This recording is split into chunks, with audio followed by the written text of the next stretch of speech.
Bonjour à tous, je fais cette nouvelle vidéo pour vous parler d'un exercice qu'on pourrait assimiler à la fois de la méditation, en quelque sorte, à la fois de la sophrologie, mais qui offre d'autres avantages. C'est peut-être une méditation, une sophrologie pour personnes très pressées, et néanmoins des personnes très stressées. Cet exercice, c'est la cohérence cardiaque. Comment ça fonctionne de manière pratique? Vous avez des vidéos que vous suivez, et vous suivez la vague qui va être, c'est vraiment enfantin, un enfant peut le faire sans problème. Vous suivez une vague, et vous ne faites pas d'à-coups, vous suivez simplement cette vague. Elle va monter, elle va descendre. Quand elle monte, vous inspirez. Quand elle descend, vous expirez. Tout ça sans à-coups, sans le côté brut de la chose. Vous ne bloquez pas votre respiration, ça doit être très fluide. Au niveau de la posture, il n'y a pas grand-chose à savoir non plus. Vous êtes sur une chaise, ou si vous voulez en position de méditation, si vous êtes habitué à ça. Le dos bien droit, les pieds au sol pour être bien ancrés au sol, et puis une tenue digne, ce qu'on appelle en méditation une tenue digne, donc vous tenez bien droit, les pieds ancrés au sol, les mains sur vos genoux, enfin sur vos cuisses, sur vos genoux. Vous pouvez, c'est préférable, visualiser des choses, tout comme en méditation, quand vous inspirez toute la créativité de la Terre, toute la positivité de la Terre, tout ce qui est bon, tout ce qui fait du bien, à vous, au monde entier, au monde animal, au monde végétal, tout ce qui est bon pour vous. Quand vous expirez, vous rejetez un espèce de tourbillon de haine, de boue, de choses noirâtres, tout ce que vous voulez pas. Ce que la Terre ne veut pas, ce que le monde animal ne veut pas, vous le rejetez et vous l'envoyez loin de vous. C'est une métaphore, mais vous pouvez en utiliser des milliards. Quand vous inspirez, vous pouvez penser compassion, amour, générosité, et puis quand vous repoussez, quand vous expirez, donc renvoyez toutes ces choses négatives. À cela s'ajoute une règle, la seule, qui fait que ça devient un peu plus compliqué cet exercice, qui dure seulement 5 minutes, donc très court, ça c'est l'avantage. L'inconvénient c'est qu'il faut le faire 3 fois par jour. Par exemple, le matin, avant de partir travailler, le midi, à la pause déjeuner, et le soir pour aller dormir. Pourquoi? Parce que des études ont montré en fait que après ce temps de méditation quand même, on va appeler ça méditation que vous avez pris pour vous, votre cœur qui avait pris un certain tempo va de nouveau se réemballer et de nouveau vous apporter de l'angoisse, du stress et autres. Et donc, lorsque vous allez prendre votre seconde dose, on pourrait parler de dose, il va se sentir mieux. 3 fois par jour, c'est un bon équilibre pour réguler l'organisme. J'aurais pu parler, mais je mettrai la vidéo en dessous, des cocktails chimiques qui vont être déversés dans votre organisme, l'endorphine, la mélatonine, moins de, j'allais dire testostérone, non pas de testostérone, bref, tout un cocktail positif et qui va amoindrir les effets négatifs de tout ce qui peut y avoir dans l'organisme. Donc ça va réellement dérouler des choses très intéressantes. Mais il faut le faire 3 fois par jour. Si j'en parle, c'est parce que moi j'aime bien cet exercice de cohérence cardiaque, parce qu'il est court, parce qu'il est simple, il est enfantin. Ce que j'aime moins, c'est qu'il faut le faire 3 fois par jour. Et pour le moment, j'ai jamais réussi à m'y tenir vraiment. J'ai jamais réussi à le faire comme il le faut. Mais même si je peux l'avouer, quand j'ai fini une séance, je me sens mieux. C'est pas une séance, c'est 3 fois par jour, donc j'en ai loupé d'autres. Là, je viens de le faire ce matin, il faut que je le refasse ce soir, il faut que je le fasse demain matin, il faut que je le fasse le midi, d'ailleurs non, je dis ce soir non. J'en ai fait une ce matin, il faut que je le fasse ce midi ou cet après-midi, et puis après, ce soir. Et là, je serai réellement dans le cycle qu'il faut.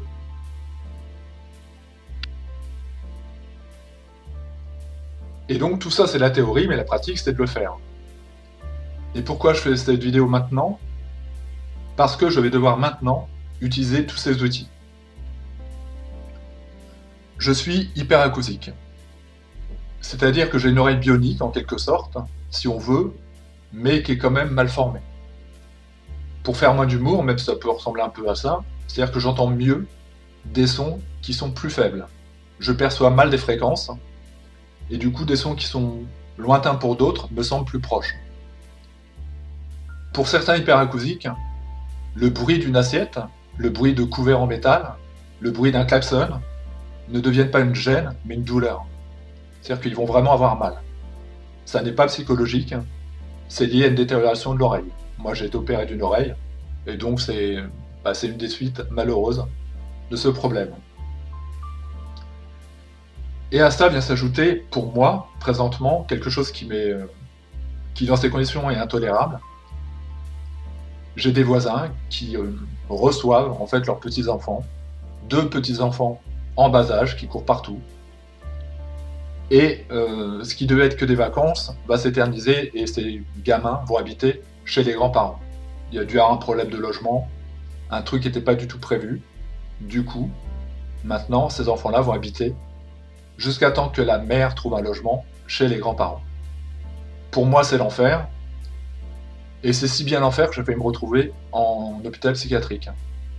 C'est-à-dire que je suis arrivé là-bas en burn-out, avec le bruit, avec le stress. Et j'étais vraiment sur le point de me faire hospitaliser en disant « je viens fou, j'en peux plus du bruit, ça m'agresse, je ne peux plus, aidez-moi ».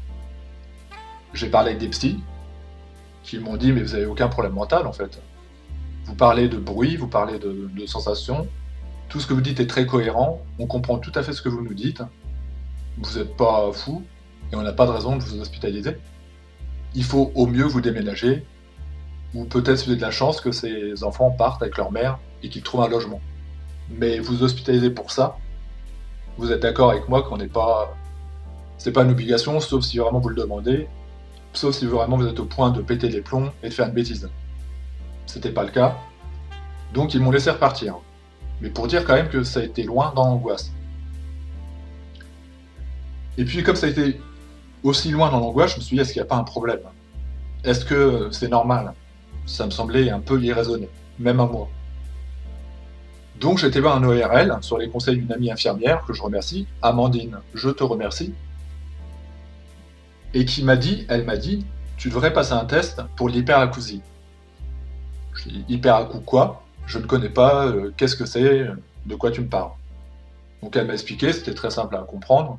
En gros, le ressenti que tu as par rapport au son peut être lié au fait que tu auras un problème dans ton oreille. Ok. Pourquoi pas? De toute façon, je suis perdu, je ne sais pas vers qui aller, je ne sais pas vers qui me tourner, je me sens oppressé, agressé. Alors je vais aller faire le test. J'ai pris rendez-vous, j'ai été faire le test. Je dis à l'ORL, on m'a dit que je pourrais être hyperacousique. Je sais pas. Et le test se termine, il me dit, ah oui, vous êtes hyperacousique. Je dis, pardon, vous avez dit que je l'étais? Oui, vous êtes hyperacousique et vous souffrez d'acouphènes. Ok. Première nouvelle, les acouphènes, pour le moment, je ne les entends pas et j'espère ne pas les entendre, mais les hyperacousiques ont très souvent des problèmes d'acouphènes. Il faut savoir que je suis musicien, c'est-à-dire que je fais de la batterie, en amateur, mais du coup, je fais quand même de la batterie. Et que 15% des musiciens sont hyperacousiques. Donc ça explique beaucoup de choses. Le fait que j'ai fait de la musique dans le temps sans protection auditive, le fait que je me protégeais pas, quoi, pas vraiment. Alors que c'est comme ça qu'on peut déclencher de l'hyperacousie. En une fois, il y a des personnes qui sont devenues hyperacousiques. Bon, j'avais un diagnostic, j'étais hyperacousique. Et j'avais des acouphènes. Ok, mais docteur, je fais quoi maintenant? Alors dans un premier temps, il a un peu haussé les épaules, il m'a dit, je sais pas. Et puis il s'est repris, il a dit, vous avez téléphoné à cette boîte, une boîte de prothèses auditives, vous vous présentez avec l'ordonnance que je vais vous donner, et puis ils vont certainement pouvoir vous aider. Et donc j'y suis allé, ils ont regardé mon espèce de diagramme, ils ont fait, ah oui d'accord, ah vous devez souffrir beaucoup. Je fais, bah oui, effectivement, mais je sais pas ce qui vous permet de le dire vraiment, mais effectivement, c'est très très compliqué pour moi. Puis vraiment, on voit, là, il y a une détérioration de telle oreille, là, il y a ça. Enfin, ouais, c'est très compliqué pour vous. Mais ils avaient une solution à proposer, puisque j'étais arrivé avec un diagnostic et que j'étais voir un spécialiste. Ils m'ont parlé de prothèses auditives, c'était un magasin de prothèses auditives.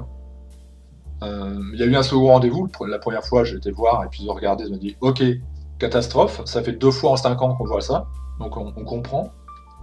Et puis la seconde fois, c'était pour trouver la prothèse qu'il fallait. Et du coup, logiquement, avec ce que j'ai, je dois avoir une prothèse électrique, en quelque sorte, qui permet de moduler les sons et d'augmenter les sons que j'entends pas et de diminuer certains autres sons. Mais ça, c'était une prothèse à 1000 euros, voire 2000 euros. Donc déjà, moi j'ai l'impression de trop entendre plutôt que le contraire, et puis j'ai pas 2000 euros à mettre dans une prothèse. Et je leur ai expliqué, ce que je voudrais moi surtout, c'est un truc qui me permette de plus entendre. Le temps que c'est comme ça, le temps que c'est comme ça chez moi, je voudrais ne plus entendre du tout. Alors ça c'est un peu stupéfait, vous voulez plus entendre. Non, je crois que ce serait mieux de me couper de tous les sons. Et après tout, le client est roi, et ça existait aussi. Ça s'appelle finalement des prothèses, mais qui ressemblent à des boules caisses, mais ultra améliorées, faites au moule de votre oreille. Donc ils ont fait un moule de mon oreille avec une espèce de mousse des deux côtés, parce que la forme n'est pas la même des deux côtés. Et puis j'ai eu le produit final il y a 2 jours. Ça se met dans l'oreille et ça obstrue tous les sons, ou quasiment tous les sons. Je vis, là je les ai, présentement quand je vous parle, je vis dans une espèce de monde interne, mais c'est vrai que ça coupe les sons. Alors ça n'a pas que des avantages, hein, pour être honnête. C'est-à-dire que comme ça coupe bien les sons, je ne vais pas dire tout, mais bien, je suis obligé, si je veux écouter de la musique, de mettre 2 fois plus fort, voire 3 fois plus fort. Parce qu'évidemment, j'entends beaucoup moins bien. Mais le point positif, c'est que j'entends moins mes voisins. Et qu'étant hyperacousique, il me faut ça pour me protéger. Parce que sinon, je peux pas vivre chez moi. J'étais vivre chez un ami, j'étais vivre en famille, tellement je ne pouvais plus supporter. C'est devenu une espèce de hantise. Et là, après, ça prend un ressort psychologique. Donc, dans ce temps difficile qui est le mien, eh bien, j'ai besoin de cet exercice dont je vous ai parlé au tout début. Je sais que ça a été fait dans certaines villes où il y avait de la délinquance et qu'ils ont vu le nombre de ces jeunes délinquants diminuer drastiquement. Que toutes les études ne sont pas d'accord, mais que quand même dans l'ensemble, moi, les infirmières que j'ai rencontrées, qui me suivent en ce moment, pour voir l'évolution du truc, comment je vais, m'ont parlé de la cohérence cardiaque. Ils m'ont dit c'est très bien, faites-en. C'est très positif. Et donc, il faut absolument que je m'astreigne à le faire 3 fois par jour, pendant un certain temps. Alors, je vais pas faire un 100 jours, parce que c'est quand même beaucoup un défi des 100 jours. Je préfère être modeste. Et on est le 7 décembre. Et bien déjà, si j'arrive à le faire jusqu'au 31 décembre, en pleine période des fêtes en plus, où on a toujours des bonnes excuses pour ne rien faire, je pense que je pourrais donner un bilan, positif ou négatif ou neutre. Il faut savoir que la cohérence cardiaque, ça vient assez vite. Vous n'avez pas besoin d'en faire pendant des années et des années.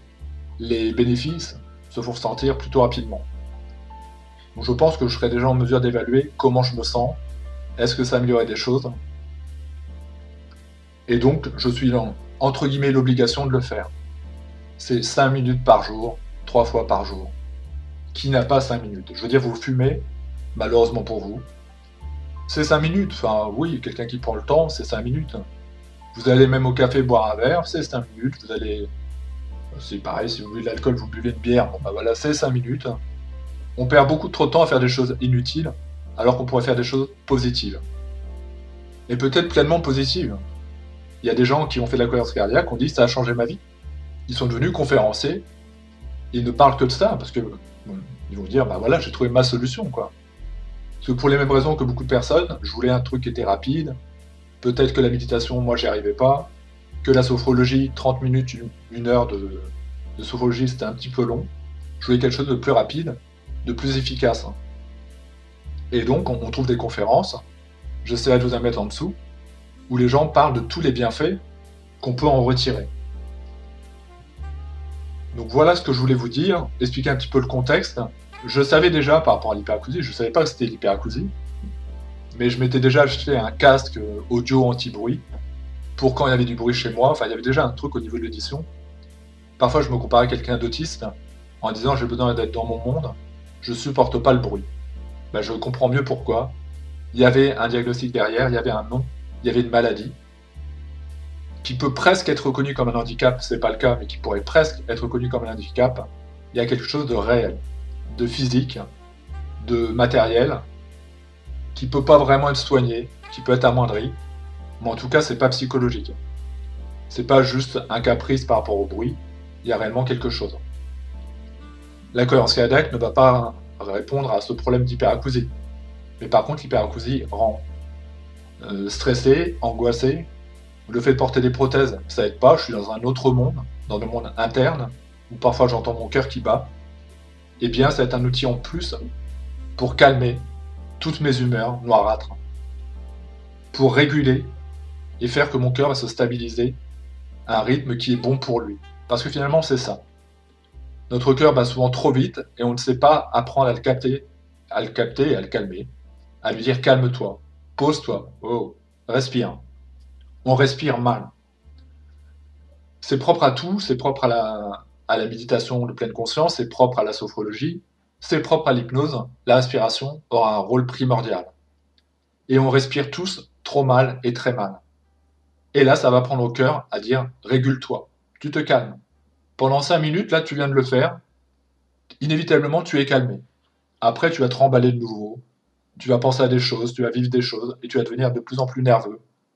Alors, tu devras recommencer pour apprendre à réguler. Et on peut imaginer qu'à force de le faire, très naturellement, ça devient plus naturel. Et que ça va durer dans le temps, au-delà des 3 séances par jour. Donc voilà ce que je m'efforce à faire, et l'avantage de le dire en vidéo, c'est pas pour raconter ma vie, c'est pas juste un étalage de vie privée, c'est pour dire, je l'ai fait, je l'ai dit en vidéo, je suis obligé de le faire. Je suis obligé de m'y tenir, voilà, c'est une espèce d'agenda dans le temps. Un agenda, on peut l'oublier. Là, il y a des témoins, il y a des gens, j'ai 100 abonnés sur ma chaîne. Ça me fait rire parce que j'étais à 1000 abonnés à l'époque. Et puis YouTube m'avait supprimé ma chaîne, tout simplement. À une époque où je parle un peu trop des gilets jaunes, je crois. En tout cas, ça a cohabité vraiment, ça a coïncidé vraiment. Ils n'ont pas apprécié a priori. Et donc, je me retrouve à 100 abonnés après être passé à 1000 abonnés. Bon, c'était la vie, c'est comme ça. Et donc, ça veut dire que potentiellement, il y a 100 personnes qui m'écoutent, raconter avec beaucoup de choses de ma vie, mais je trouve que l'expérience personnelle est importante, sans tout dévoiler. Parce que ça permet de se dire, c'est quelqu'un qui parle de ce qu'il vit, lui, vraiment, et pas d'un truc qu'il a entendu. Je pourrais dire dans quelques temps, ouais, la cohérence cardiaque, ouais, c'est nul. En fait, c'était un truc pseudo-scientifique, ça n'a pas fonctionné, je vois pas les avantages. Ou je pourrais dire, waouh, c'était une libération, c'était une découverte, j'ai envie de continuer, je pense que c'est un truc qu'il faut faire à vie. Je peux pas le savoir tant que j'ai pas expérimenté. J'entends des gens, et j'ai parfois dit la même chose, si on parle du château de Fougeray, le château le plus hanté de France. Là, je tiens mes doigts dans la position entre guillemets. Je sais qu'il y a des choses douteuses au château de Fougeray, néanmoins, je ne peux pas dire que c'est faux. J'y suis pas allé moi-même, comment je pourrais prétendre que c'est faux? Les tables qui tournent, la Ouija et autres, je pourrais dire ouais j'ai observé, d'accord, mais je ne l'ai pas fait. Pour que je puisse parler du château de Fougeray, il faudrait que je puisse aller là-bas et vivre l'expérience par moi-même. Et si jamais je vois un moment que la table se retourne d'une façon que je ne peux pas comprendre, alors peut-être que comme beaucoup, je dirais je ne comprends pas ce qui s'est passé et j'ai vécu des choses au château de Fougeray. Je l'aurais expérimenté. Beaucoup de gens dans le monde du paranormal, de l'ésotérisme, disent que le mieux, c'est de vivre les choses par soi-même. Alors évidemment, ça peut être dangereux parce que vous pouvez avoir une maladie mentale qui fait que vous voyez des choses, mais que finalement l'expérience, on peut imaginer quelqu'un qui ne croit pas aux chasseurs de fantômes, et on aurait des raisons de le faire parce qu'il y a beaucoup de fake, beaucoup de blagues douteuses. Vous prenez une caméra, même pourrie, même votre portable plus un truc sommaire qui va filmer. Vous prenez, vous avez besoin de quasiment aucun matériel, un enregistreur, un petit truc, pourquoi pas capter des voix. Vous partez dans un lieu, il y en a plein, des lieux déserts, dans le noir, tout seul, la nuit, et vous faites votre propre expérience. Et comme le disent de nombreux chasseurs fantômes, faites-le. Vous nous critiquez, vous dites qu'on fake, et vous dites que allez dans un lieu tout seul et faites l'expérience. Et très souvent, on peut répondre, effectivement, on l'a pas fait. Et je pourrais même ajouter, effectivement, on l'a pas fait, Et je ne le ferai pas. Je ne ferai pas ce que Gus DX fait, je ne ferai pas ce que Jerry fait, et j'ai pas une grande amitié pour Jerry par rapport à son éthique, mais oui, ils ont des couilles de faire ce qu'ils font. La peur psychologique d'imaginer avec quelqu'un, en tout cas le mien, fait que par exemple, je regardais une enquête il n'y a pas longtemps, quand ils sont soi-disant dans le noir, en tout cas ils nous disent là je suis dans le noir complet, ou avec une lampe qui filme le devant, moi j'aurais la peur de ce qu'il y a dans mon dos. Il n'y a peut-être rien dans mon dos, mais mon cerveau fait que j'imaginerai des choses. Donc je dois reconnaître au moins à ces gens-là ce courage-là. Effectivement, vous êtes courageux d'aller, si vous êtes vraiment tout seul, dans ces lieux tout seul, c'est très difficile, et surtout au niveau psychologique. C'est-à-dire que même s'il ne se passe rien, le moindre craquement, le moindre bruit d'une vieille maison peut devenir totalement terrifiant. Tout ça pour en revenir au fait que ce que je disais, l'expérience personnelle, ça prévaut tout. De vivre les choses par soi-même pour pouvoir en parler après. Alors je vais en faire moi-même l'expérience de la cohérence cardiaque. Je pourrais dire à l'infirmière qui me suit dans ce moment un peu compliqué, d'hyperacousie, de voisinage bruyant, tout ça, quoi, cet grand ensemble. Je pourrais lui dire, je fais de la cohérence cardiaque 3 fois par jour, depuis tant de temps, et voilà comment je me sens. Mais, présentement, je ne peux pas dire comment je me sentirais. Je parle de quelque chose qu'il faut que je vive, il faut que je l'expérimente pour dire après, c'était bien, c'était nul, ou c'était vraiment génial. Merci à vous et à bientôt. C'était un peu pour parler d'hyperacousie et un peu pour parler de la cohérence cardiaque pour que vous compreniez que les deux vont devoir être liés dans ma vie, que j'en ai besoin en ce moment. Je mettrai en dessous la vidéo que j'ai bien aimée avec un papillon, enfin c'est très joli, la vidéo de cohérence cardiaque. Vous n'aurez qu'à suivre ce dessin, cette vidéo, quoi, ce dessin animé. Je mettrai des liens un peu plus scientifiques qui parlent de la cohérence cardiaque, de médecins qui l'ont approuvé, testé avec certains patients, et puis voilà. Je crois que j'ai tout dit, et s'il y a un Dieu là-haut, j'espère qu'il me suit, qu'il me guide, et qui va m'aider à passer ce cap qui est pour moi très difficile, puisque je le rappelle, j'ai failli me retrouver comme en psychiatrie, et que j'ai cette épée Damoclès au-dessus de chez moi, ouais. C'est surtout les voisins qui est au-dessus de chez moi, mais j'ai au-dessus de moi une épée Damoclès qui me dit tout n'est pas réglé. Tout n'est pas aussi simple, et donc j'aimerais que les choses me soient facilitées. Merci à vous et à bientôt. C'est pas facile de parler avec des prothèses auditives, j'ai le son qui est complètement étouffé, mais bon, c'est le prix à payer. Merci à vous et à bientôt. J'espère que ces quelques conseils, que ces quelque chose pourront émaner chez quelqu'un qui se dira tiens, j'ai ce type de problème, tiens, je connais ça aussi. On sait pas en fait. Je vais conclure là-dessus.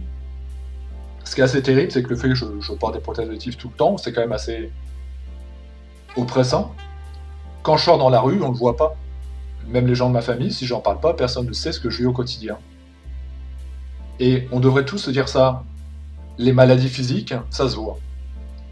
Il y a toutes les maladies invisibles, que ce soit qui vont pas laisser de séquelles. Par exemple, si on pense à... J'ai un ami qui est fibromyalgique.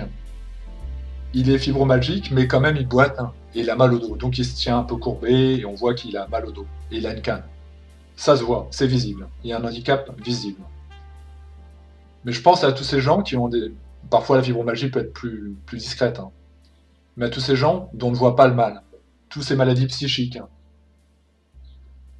Même quelqu'un qui est anorexique, c'est une maladie mentale à mon sens, enfin il y a quelque chose de l'ordre du psychique, mais ça se voit, malheureusement, à force de l'usure du temps qui fait qu'on voit que la personne souffre. Mais il y a des choses où on ne voit pas du tout. J'ai un bon exemple de ça, c'était Robin Williams, qui était un clown, qui était drôle, qui était toujours en train de sourire, de faire des blagues, de faire des films drôles qui nous ont fait du bien, et qui au fond de lui était dépressif. Qui savait autour de vous que Robin Williams était dépressif? Jamais je l'ai imaginé. Jamais je ne l'ai pensé. Et puis un jour, il a mis fin à ses jours. C'était un handicap invisible. C'était une maladie qu'on ne voyait pas. Et c'est un bon exemple, à mon sens, de ce qu'on voit pas, mais qui est là réellement. Et tous les jours, il devait sourire aux gens. Alors après, oui, une fois qu'on se renseigne, on apprend qu'il était dépressif. Et que peut-être sa famille, ses enfants le savaient, eux, parce qu'ils vivaient au plus proche. Mais quand il allait sur un plateau télé, quand il allait pour un Oscar ou recevoir un prix, ou qu'il allait dans une émission de télé, il donnait la patate, il donnait de la joie, et il cachait ses douleurs intimes et internes. Donc pensez à ça quand vous rencontrez quelqu'un. On ne connaît pas son historique, on ne sait pas ce qu'il vit chez lui, combien même il paraît complètement serein, combien même il semble avoir toutes les qualités possibles, on ne sait pas de quoi il souffre, et on ne sait pas si il souffre, tout simplement. Merci à vous et à bientôt, les liens sont en dessous. Merci à vous et à bientôt.